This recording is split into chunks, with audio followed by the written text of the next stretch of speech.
भाई channel subscribe करो जल्दी। पिछले एपिसोड में आपने देखा कि इन्वेस्टिगेशन में पुलिस को जेम्स नाम के एक सीरियल किलर के बारे में पता चला था, जिसने 10 साल पहले ठीक वैसे ही मर्डर्स किए थे जैसे अब हो रहे थे। पर जेम्स ने 10 साल पहले ही सुसाइड कर लिया था।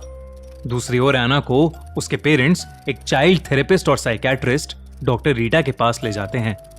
अपने थेरेपी सेशन के बाद एना गाड़ी में पड़ी अपनी डॉल को देखती है और फिर वापस डॉक्टर रीटा की होम क्लिनिक में चली जाती है। अंदर जाते ही एना एक साइको किलर की तरह डॉक्टर रीटा का कैंची से मर्डर कर देती है। अगली सुबह डॉक्टर रीटा की केस फाइल में ऑफिसर जेराल्ड को कुछ ऐसा दिखता है जिससे वो शॉक्ड हो जाता है। अब आगे।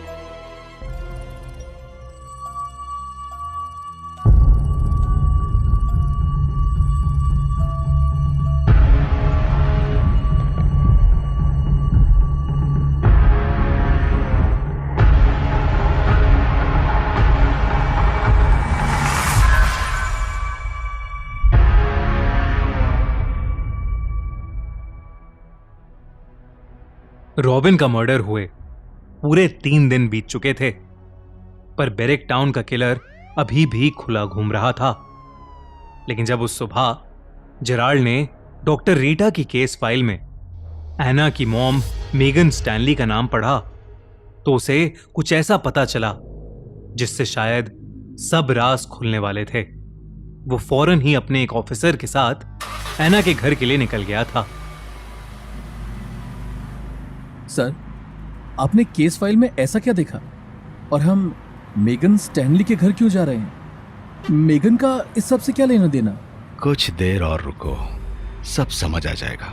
और अगर मेरा शक सही है तो वो किलर आज ही हमारी कस्टडी में होगा।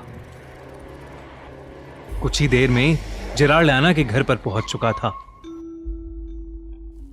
जेराल्ड ने कार से उतरकर एना के घर की डोरबेल बजाई और एना की मॉम मेगन ने दरवाजा खोला।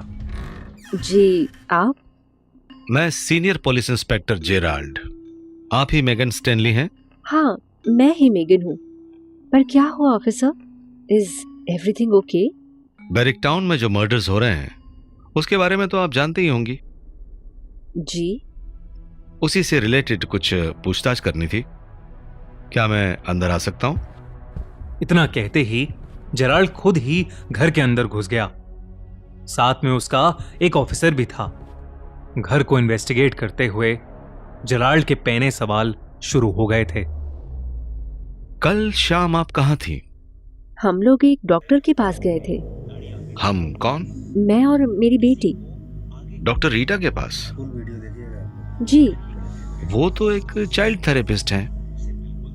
हाँ, मेरी बेटी कुछ दिनों से अजीब सा बिहेव कर रही है, इसीलिए डॉक्टर रीटा को दिखाने गए थे। वैसे आपकी बेटी दिखाई नहीं दे रही। वो तो स्कूल गई है। अच्छा, क्या नाम है उसका? एना। क्या मैं उसका कमरा देख सकता हूँ? जी। जेराल्ड एना के रूम में घुसकर छानबीन करने लगा। एना के बेड के नीचे जेराल्ड को एक पुराना सा दिखने वाला वुडन बॉक्स मिला। ये वुडन बॉक्स ये आपका है? नहीं, मैं भी इसे पहली बार देख रही हूँ। वो वुडन बॉक्स एना को उसी दिन मिला था जिस दिन उसे वो क्लाउन डॉल पार्क में पड़ी मिली थी। उस क्लाउन डॉल पर एक नोट भी था जिस पर लिखा था, आई मिस्ड यू किडो, यानी मैंने तुम्हें मिस किया। और उस नोट के पीछे एक एड्रेस लिखा था। उस एड्रेस को फॉलो करते करते एना एक दुकान पर पहुंची, एक पुरानी कॉस्ट्यूम्स की दुकान। वो जब उस शॉप के अंदर गई तो वो दुकान एकदम खाली थी। बस एक बूढ़ा सा दुकानदार था जो एना को देखते ही बोला, वेलकम बेटा, वेलकम। वो हमेशा कहता था कि तुम एक दिन जरूर आओगी। मुझे 1 मिनट दो, मैं अभी आया। वो दुकानदार अंदर गया और उसने एक वुडन बॉक्स बाहर लाकर एना के हाथों में थमा दिया। तब से वो वुडन बॉक्स एना के पास ही था। उसने सबसे छुपाकर उस बॉक्स को अपने बेड के नीचे रख दिया था, लेकिन जेराल्ड की तेज नजरों ने उस बॉक्स को ढूंढ लिया था। जेराल्ड ने अपने ग्लव्स पहने और उस वुडन बॉक्स को ओपन किया। उस बॉक्स की चीजें देखते ही जेराल्ड की आंखें बड़ी हो गईं। उस बॉक्स के अंदर बहुत सारा अजीबोगरीब सामान था, फेस पेंट और मेकअप का सामान, एक कॉस्ट्यूम जो शायद किसी सर्कस के क्लाउन की थी। जेराल्ड ने जब पूरा बॉक्स ठीक से देखा तो उसके होश उड़ गए। उस बॉक्स के अंदर वही गुब्बारे मिले जो हर मर्डर साइट पर विक्टिम्स के गले से बंधे मिले थे। जेराल्ड ये सब देखकर सुन सा पड़ गया था। उसी डब्बे में एक वीडियो टेप भी था। जेराल्ड ने एना के रूम में रखे टीवी पर जब वो वीडियो टेप चलाया तो उस वीडियो में एक नॉर्मल सा दिखने वाला क्लाउन एक छोटी सी लड़की से बात कर रहा था। हेलो, सरप्राइज सरप्राइज, कैसा लगा मेरा एक्ट? उस क्लाउन ने ये कहकर उस छोटी सी बच्ची को गोद में उठा लिया और उसके साथ हंसते हुए खेलने लगा।